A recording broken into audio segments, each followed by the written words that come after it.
Have you ever stopped to think about what's really going on inside your head when you feel that rush of fear or a wave of pure happiness?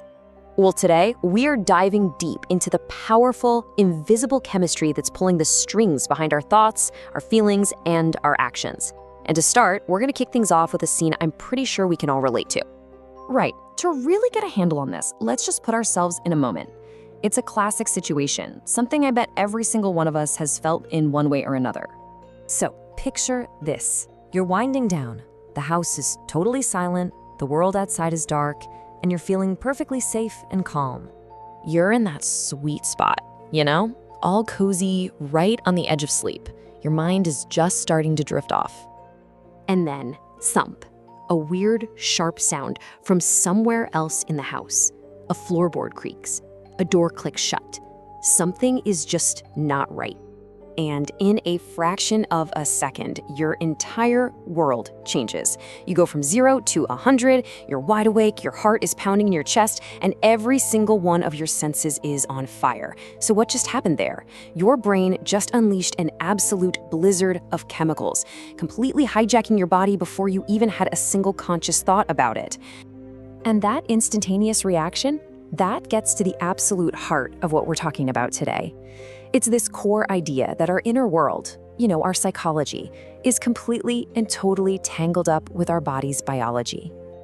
This right here is one of the biggest ideas in all of psychology. Every single mood you feel, every random thought that pops into your head, every urge, it all grows out of real, tangible, biological stuff happening inside you. So to get the mind, you gotta start with the body's microscopic messengers. All right, so let's zoom way in. We're going down to the microscopic level to meet the tiny little guys that make this whole amazing communication network even possible. Say hello to the neuron. Your nervous system is packed with billions of these little nerve cells. Think of them as the couriers, the message carriers, zipping information all over your body, from your brain to your big toe and all the way back again. Okay, so each neuron basically has three main parts. First up, you've got the soma. That's kind of like the command center, the life support that keeps the whole cell running. Then you have the dendrites, these bushy little branches that are the listeners, always picking up signals from other cells. And finally, there's the axon. That's the long talker tail that shoots the message on to the next cell in line. So how do these neurons actually chat with each other? Well, here's the wild part. They don't even touch. There's this teeny tiny gap between them called a synapse. And when a message zips down the axon, it triggers this release of chemicals that literally jump across the gap. It's like a tiny chemical kiss that passes the message along. And those chemical messengers, they've got a name: neurotransmitters.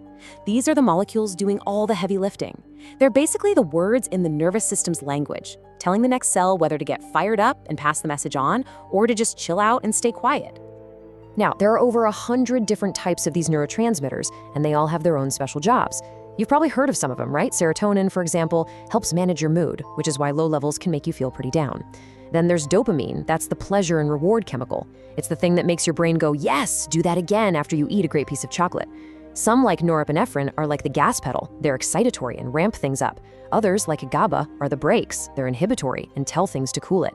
It is this incredibly complex chemical dance happening inside you every single second. So we just met the body's super fast, lightning quick communication network. But believe it or not, that's only half the story. Your body also has a second network, one that's a whole lot slower and works in a totally different way. Let's check them out side by side. The easiest way to think about this is with an analogy. The nervous system is like sending a text message. It's super fast, it goes right where you send it, and the effect is immediate, but it doesn't last long. The endocrine system, on the other hand, that's like old school snail mail. It sends its messages, we call them hormones, through the bloodstream. It takes a lot longer to get there, but when it does, the effects are widespread and they stick around for a much, much longer time. Now, this snail mail system has a few key post offices, right? These are the glands. You've got the adrenal glands, which pump out that famous fight-or-flight adrenaline, the pancreas, which helps manage your energy levels, and kind of overseeing the whole operation is the pituitary gland. We call it the master gland because it's like the conductor of this entire hormonal orchestra.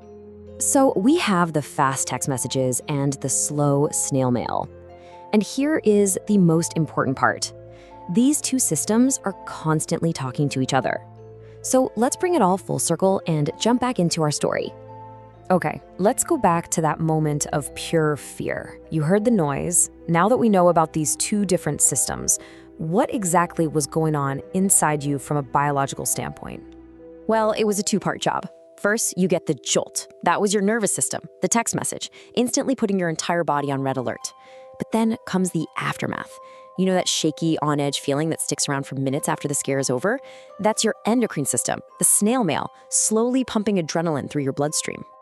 And this is where it gets really, really cool. These systems create a constant feedback loop. Your brain senses a threat, so it tells a gland to release a hormone. That hormone then travels through your body and back up to your brain, which reinforces that feeling of being alert or scared. This quote just nails it perfectly. It's this powerful, endless cycle. One system tells the other what to do, which then circles back and influences the first one all over again. It's this non-stop chemical conversation that literally shapes our reality from one moment to the next. And that leaves us with a pretty fascinating, maybe even a little unsettling question to chew on. If every single one of our emotions, from fear to absolute joy, is just the end result of this intricate biological dance, then how much of what we feel are we ever truly in control of? It's a heck of a reminder that everything we feel psychologically is, at its root, biological.